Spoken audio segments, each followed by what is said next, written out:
Nag-aalala ka ba dahil may napapansin kang pagbabago sa hugis ng iyong paa? Para bang may bukol sa gilid at sa tuwing magsusuot ka ng sapatos ay sumasakit ito at halos hindi na magkasya? Subscribe po kayo sa ating channel.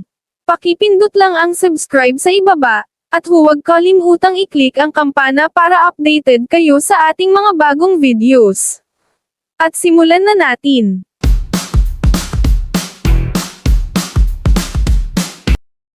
Hindi ito simpleng pananakit lang, maaaring ito ay senyales ng isang kondisyon na tinatawag na gout. Sa video na ito, pag-uusapan natin kung ano ang gout, gaano ito kadelikado, ano ang mga pagkain na dapat iwasan, at ano ang mga paraan para makontrol o gumaling sa sakit na ito. Ang gout ay isang uri ng arthritis o rheuma na dulot ng sobrang uric acid sa dugo, na tinatawag na hyperuricemia. Kapag mataas ang uric acid sa katawan, ito ay nagiging matutulis na crystals na naiipon sa mga kasukasuan, lalo na sa hinlalaki ng paa.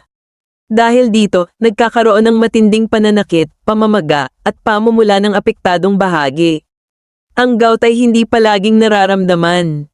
Ito ay dumarating sa anyo ng gout attacks o flare-ups, kung saan bigla kang makakaranas ng matinding sakit, kadalasan sa gabi.